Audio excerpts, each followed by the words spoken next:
जिस रात ओल्टू ने दूसरी बार शादी की थी, उस रात सिर्फ एक दुल्हन ही नहीं आई थी, बल्कि एक ऐसी साजिश ने भी इस घर में कदम रखा था जो रिश्तों की नींव हिला देने वाली थी। और किसी को अंदाजा तक नहीं था कि जिस घूंघट के पीछे मासूमियत छुपी दिख रही है, उसके पीछे एक खतरनाक राज पल रहा था। पूजा, ओल्टू की नई दुल्हन, जिसकी हर अदा में बनावट थी, जिसकी हर मुस्कान के पीछे कोई मकसद छुपा था।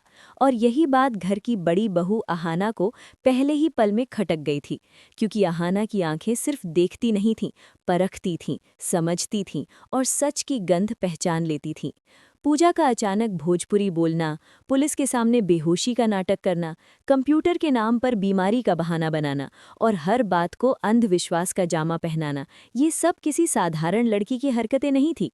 और अहाना को यकीन हो चला था कि ये लड़की किसी बड़े खेल का हिस्सा है। दूसरी ओर ओल्टू, जो अपनी पहली पत्नी पारो को अपमानित कर घर से निकालकर अपनी नई जिंदगी के सपने बुन रहा था, उसे जरा भी अंदाजा नहीं था कि उसने अपने ही हाथों से अपने गले में कितनी बड़ी मुसीबत डाल ली है। आहाना ने चुपचाप पूजा पर नजर रखनी शुरू की, हर कदम, हर फुसफुसाहट, हर देर रात की हलचल।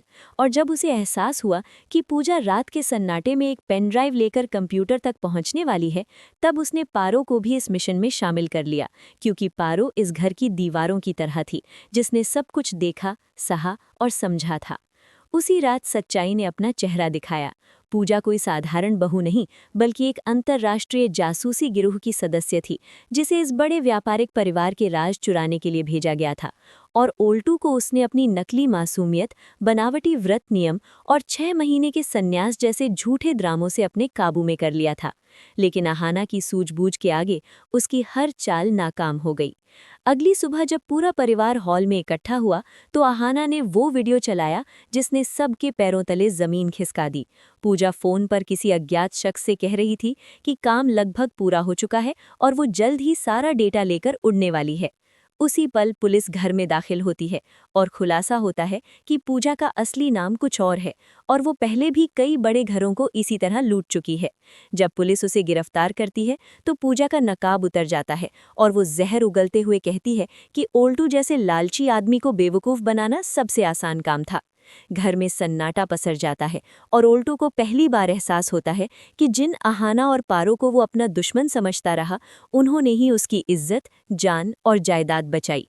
शर्म और पछतावे में डूबा ओल्टू सबके सामने घुटनों पर बैठकर पारो से माफी मांगता है, रोता है, गिड़गिड़ाता है और मानता है कि उसने सच्चे रिश्ते की कद्र नहीं की।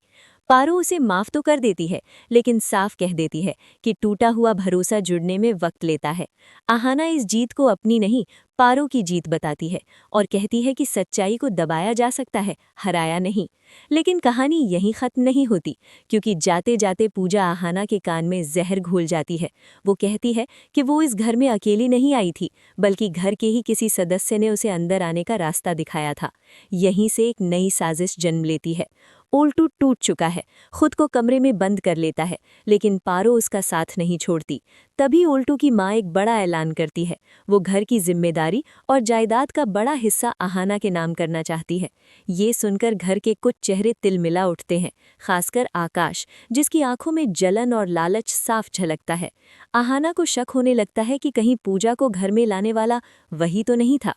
खोज शुरू होती है और पूजा की पुरानी डायरी से ऐसे कोड मिलते हैं जो एक और खतरनाक सच की ओर इशारा करते हैं।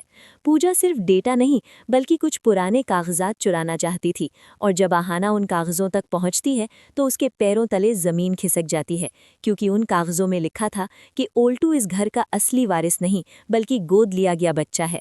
आहाना सच जान जाती है, लेकिन उसे उजागर नहीं करती।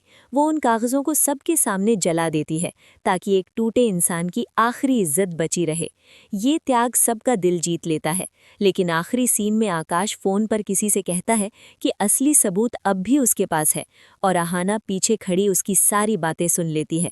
वो सामने आती है, आंखों में आग लिए, और कहती है कि अब इस घर की छोटी बहू जाग चुकी है और वो किसी भी कीमत पर इस परिवार को टूटने नहीं देगी। पारो उसके साथ खड़ी हो जाती है। कहानी यहीं रुकती है, लेकिन सवाल खड़े कर जाती है। क्या अहाना इस नई साजिश को नाकाम कर पाएगी? क्या ओल्टू अपनी खोई गरिमा वापस पा सकेगा? और क्या लालच पर रिश्तों की जीत फिर से होगी? क्योंकि इस घर में अब सिर्फ बहुएं नहीं रहती, यहाँ अब दुर्गाएं पहरा देती हैं। संदेश साफ है, लालच और धोखे का रास्ता कभी मंजिल तक नहीं पहुंचाता, लेकिन सच, साहस और त्याग हर अंधेरे को चीरकर रास्ता बना ही लेते हैं।